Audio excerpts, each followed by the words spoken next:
मैं डॉक्टर देवेंद्र कुमार मिश्र, सहायक professor, GLS college Majhauliya, west Champaran, department of history.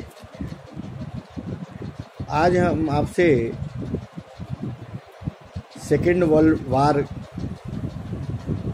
किन परिस्थितियों में हुआ, क्या क्या उसके कारण थे, उसके परिणाम क्या हुए, पूर्व में इस पर एक परिचर्चा हम लोग किए हैं।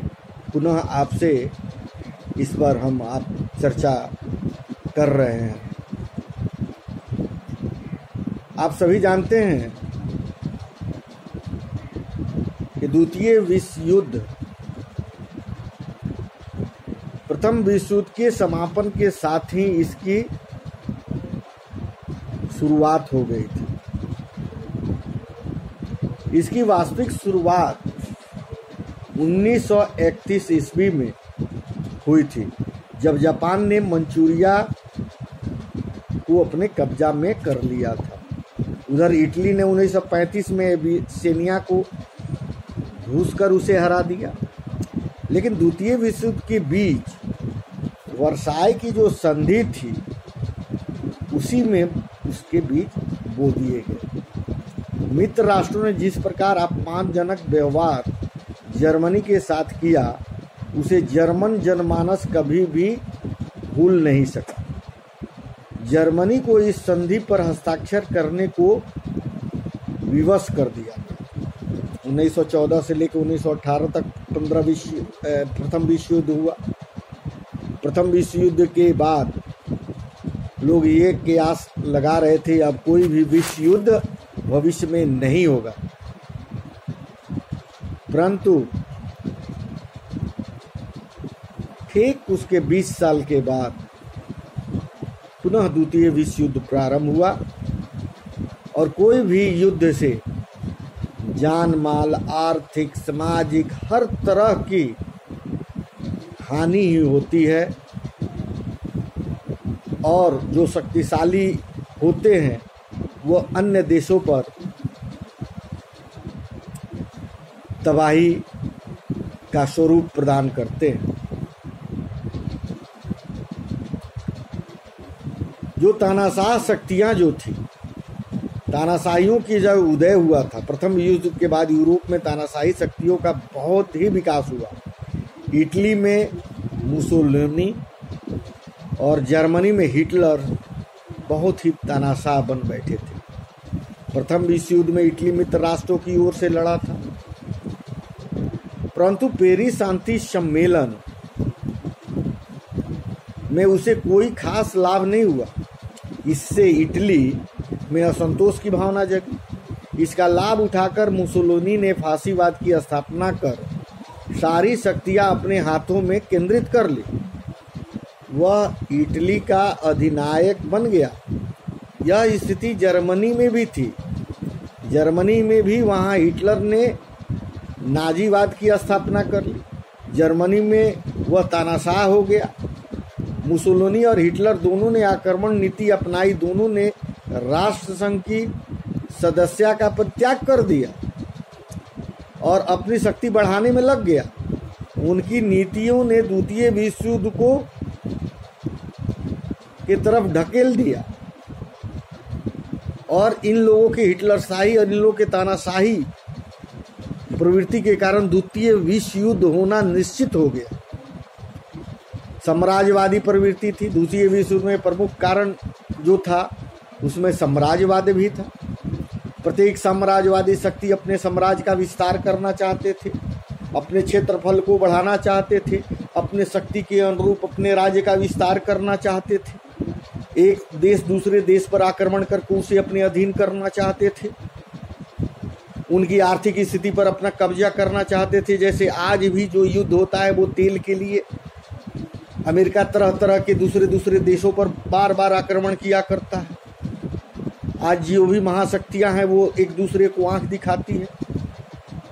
आज हमारे और चाइना के बीच में भी जो तनाव की स्थिति उत्पन्न है, उसका कारण उसकी तानाशाही प्रवृत्ति ही है। और तानाशाही प्रवृत्ति से विनाश छोड़ के दूसरा कुछ भी नहीं प्राप्त होता है। इसलिए युद्ध किसी भी चीज़ का निर्णायक नहीं होता है। द्वितीय विश्व एक प्रमुख कारण बना साम्राज्यवाद। प्रत्येक साम्राज्यवादी शक्ति अपने साम्राज्य का विस्तार तो करने ही लगे और साथ ही साथ धन की भी बढ़ाना चाहते थे। इसलिए एक दूसरे देशों से ये प्रतिस्पर्धा होने लगी कि हम उससे आगे बढ़े, हमारी आर्थिक स्थिति उससे मजबूत हो, हमारे दूसरे देशों पर कब्जा हो और सारे देशों पर हम राज करें। एक समय ऐसा भी था, इंग्लैंड का कहा जाता था कि उसका कभी भी सूर्यास्त नहीं होता था। कहीं ना कहीं किसी न किसी देश पर जिस पर उसका अधिकार था वहाँ सूर्योदय रहता था। यूरोप में गुटबंदियों का प्रादुर्भाव हुआ। जर्मनी की बढ़ती शक्ति से भयभीत होकर यूरोपीय राष्ट्र अपनी सुरक्षा के लिए गुटों का निर्माण करने लगे। इसकी पहल किसने की? इसकी पहल फ्रांस ने की। उसने जर्मनी के इर्द गिर्द के राष्ट्रों का एक जर्मन विरोधी गुट बनाया। उसने जर्मन के विरोध में जितने लोग थे उन लोगों को एकत्रित किया और उसके विरोध में एक गुट का निर्माण किया। इसके जर्मनी और इटली में एक अलग गुट बनाया। जापान भी इसमें सम्मिलित हो गया। इस प्रकार जर्मनी, इटली और जापान का एक त्रिगुट बना। इन तीनों देशों का एक गुट बना जिसे त्रिगुट कहते हैं। यह राष्ट्र धुरी राष्ट्र के नाम से भी विख्यात हुए। फ्रांस, इंग्लैंड, अमेरिका और सोवियत संघ का एक अलग ग्रुप बना जो मित्र राष्ट्रों के नाम से जाना गया। इन लोगों का जो ग्रुप बना, फ्रांस, इंग्लैंड, अमेरिका और सोवियत संघ का, इनको एक मित्र राष्ट्र कहा गया। जब आज भी हम भारत के कहते हैं कि कौन दुश्मन है और कौन मित्र राष्ट्र है, और मित्र राष्ट्र एक दूसरे के सुख दुख का साथी होता है, युद्ध के समय वो एक दूसरे को मदद करता है, इन सारे शर्तों के साथ उनसे मित्रता होती है। जो मित्र राष्ट्र के नाम से जाना गया यूरोपीय राष्ट्र की गुटबंदी ने एक दूसरे के विरुद्ध थोड़ी सी आशंका और विद्वेष की भावना जागृत हो गई। इन सारे देशों में हथियार की होड़ की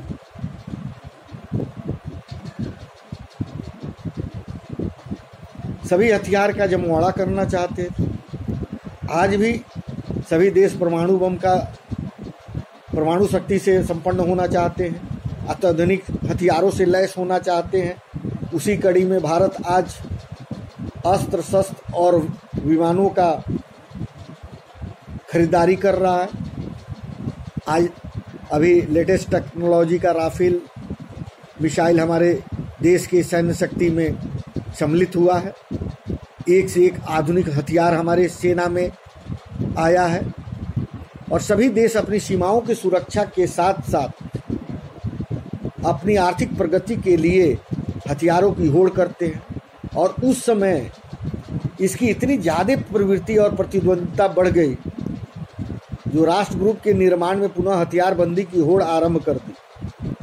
फ्रांस ने अपनी सीमा पर मैग्निनो लाइन का निर्माण किया और जमीन के भीतर मजबूत किलाबंदी कर दी, जिससे कि जर्मन आक्रमण को फ्रांस की सीमा पर ही रोका जा सके। इसके जवाब में जर्मनी ने अपने पश्चिम सीमा को सुदृढ़ करने के लिए सीज परेड लाइन बनाई। इस सैनिक गतिविधियों ने युद्ध को असंभावी बना दिया। आर्थिक मंदी का भी प्रभाव इसमें पड़ा। 1929-30 की विश्व आर्थिक मंदी ने द्वितीय विश्व युद्ध को जन्म दिया। इसके परिणाम स्वरूप उत्पादन घट गया, आर्थिक स्थिति धीरे धीरे खत्म होने लगी, जीडीपी नीचे आने लगी। इसके परिणाम स्वरूप उत्पादन घट गया, बेरोजगारी और भुखमरी की स्थिति बन गई। उद्योग धंधे, कृषि, व्यापार, आर्थिक मंदी का बुरा प्रभाव पड़ा और जर्मनी की स्थिति सबसे बुरी थी। उद्योग धंधे, कृषि, व्यापार एवं आर्थिक मंदी का बुरा प्रभाव हुआ। जर्मनी की स्थिति बुरा होने के साथ हिटलर ने स्थिति के लिए वर्साई की संधि की। हिटलर ने इन सारी जो परिस्थितियां उत्पन्न हुई उसके लिए वर्साई की संधि को उत्तरदायी बताया कि अगर वर्साई की संधि नहीं हुई रहती तो ये आर्थिक मंदी हम लोग को देश में नहीं हुई रहती। और उसके बाद उसकी शक्ति काफ़ी बढ़ी और वह वहाँ का तानाशाह बन बैठा। तुष्टीकरण की नीति का द्वितीय विश्व युद्ध में एक कारण रहा। किसी भी यूरोपीय राष्ट्र ने जर्मनी इटली की आक्रमण नीति को रोकने का प्रयास नहीं किया। कोई भी राष्ट्र जर्मनी और इटली के द्वारा किए गए आक्रमण को रोकने के लिए आगे नहीं आया। वस्तुतः 1917 की बोल्शेविक क्रांति के बाद साम्यवाद की बढ़ती शक्ति ने इंग्लैंड और फ्रांस का खतरा महसूस कर रहे थे। दूसरी ओर जर्मनी, इटली और जापान धुरी राष्ट्र साम्यवाद के विरोधी थे। इसलिए इंग्लैंड और फ्रांस चाहते थे कि फासीवाद शक्तियां धुरी राष्ट्र साम्यवाद का विरोध करें और वह सुरक्षित रहे। इस तुष्टीकरण की नीति की प्रतिमूर्ति ब्रिटिश प्रधानमंत्री चैम्बरलेन था। इसलिए जर्मनी, इटली, जापान और स्पेन के मामलों में इंग्लैंड और फ्रांस ने हस्तक्षेप नहीं किया, इसमें किसी तरह का बीच बचाव नहीं किया। इससे फासीवादी शक्तियों का हौसले निरंतर बढ़ते चले गए। अनेक इतिहासकार ये भी मानते हैं कि हिटलर पोलैंड पर अधिकार कर प्रथम विश्व युद्ध में जर्मनी को पराजय का बदला लेना चाहता था। साथ ही पोलैंड और सोवियत संघ का अधिकार पर वह साम्यवाद के प्रसार को रोकना चाहता था। इसलिए हिटलर की नीतियों ही मुख्य रूप से द्वितीय विश्व युद्ध के लिए उत्तरदायी थी। कुछ विद्वान यह भी कहते हैं कि सोवियत संघ जर्मनी की संधि भी युद्ध के लिए उत्तरदायी हो गई। सोवियत संघ को जर्मनी के साथ संधि करने की जगह पोलैंड और पश्चिम राष्ट्रों के साथ संधि करनी चाहिए थी। इससे भयभीत होकर हिटलर शांति व्यवस्था को भंग करने का प्रयास नहीं करता, लेकिन ऐसा नहीं हुआ। बहुत सारी घटनाएं हुई द्वितीय विश्व युद्ध का। 1 सितंबर 1939 को पोलैंड पर जर्मन आक्रमण के साथ ही द्वितीय विश्व युद्ध का बिगुल बज गया। शीघ्र ही इंग्लैंड और फ्रांस ने भी जर्मनी के विरुद्ध युद्ध की घोषणा कर दी। उधर जर्मनी ने पोलैंड पर आक्रमण कर दिया, अपना अधिकार कर लिया।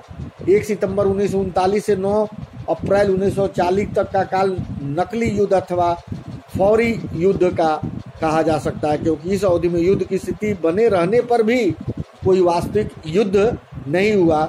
जैसे आज भी America, Vietnam, China, Bharat, China ऐसे कई देश हैं, उत्तर कोरिया का तानाशाह, उसके विरुद्ध हमेशा अमेरिका से तानातानी होने के बाद भी युद्ध की स्थिति बराबर बनी रहती है, लेकिन अभी तक युद्ध नहीं हुई।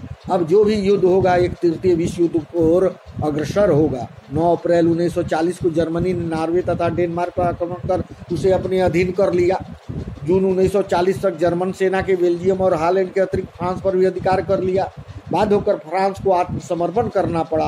फ्रांस के बाद इंग्लैंड की बारी आई। जर्मन बमबर्सरों ने इंग्लैंड पर हवाई आक्रमण कर उसे बर्बाद करने की योजना बनाई, परंतु इंग्लैंड की लड़ाई में जर्मन को सफलता नहीं मिली। जून 1941 में जर्मनी ने सोवियत संघ पर आक्रमण कर दिया। एक बड़े क्षेत्र पर उसने अपना अधिकार कर लिया, परंतु सोवियत संघ ने मॉस्को की ओर जर्मन सेना को आगे बढ़ने से रोककर उसे वापस लौटने पर मजबूर कर दिया। आप सबों को बहुत सारी बातें हैं जो आगे हम आप लोगों को बताएंगे कि इसमें क्या सारी बातें हुई, और इसमें हथियारबंदी के होड़ के साथ साथ अपने प्रभाव, आर्थिक मंदी का जो था, विश्व युद्ध के लिए जो लोग उत्तरदायी थे, इस पे हम आपसे चर्चा करेंगे और इसके परिणाम के विषय में बात करेंगे। युद्ध का जो 1944 में पराजित होकर इटली ने आत्मसमर्पण कर दिया, इससे जर्मन शक्ति को आघात लगा। स्टालिनग्राद ने युद्ध में जर्मनी को परास्त कर सोवियत सेना आगे बढ़ते हुए बर्लिन जर्मनी तक पहुंच गई। बाध्य होकर 7 मई 1945 को हिटलर को आत्मसमर्पण करना पड़ा। 6 और 9 अगस्त 1945 को अमेरिका ने जापान के हिरोशिमा और नागासाकी शहर पर परमाणु बम गिराया और उसे पूर्णतः नष्ट कर दिया। आज इतने सालों के बाद, लगभग 75 वर्षों के बाद भी जापान में जो भी लोग हिरोशिमा और नागासाकी में जो भी बच्चे पैदा होते हैं वो सब विकलांग या किसी न किसी रूप में अविकसित होते हैं। इसलिए उसका कितना कुप्रभाव पड़ा जो आज तक उस कुप्रभाव से नहीं दूर किया जा सका। जापान निरंतर प्रगति पर बढ़ा, अपने देश को तरक्की किया, हर तरह से अपने टेक्नोलॉजी को हमसे आगे ले गया। उतने बड़े विध्वंसकारी युद्ध के पश्चात भी आज हमसे बहुत आगे है, उसके टेक्नोलॉजी हमारे से बहुत आगे है। लेकिन हम सब उतनी प्रगति नहीं कर सके जितना इतने बमबारी के अमेरिका द्वारा बम बरसाने के बाद भी जापान आज बहुत ही हम लोगों से आगे है टेक्नोलॉजी के मामले में। और वहाँ के लोग काफ़ी मेहनती होते हैं, देश के प्रति समर्पित होते हैं। और इसके परिणाम के विषय में फिर कभी आप लोगों से चर्चा करेंगे। तब तक के लिए धन्यवाद।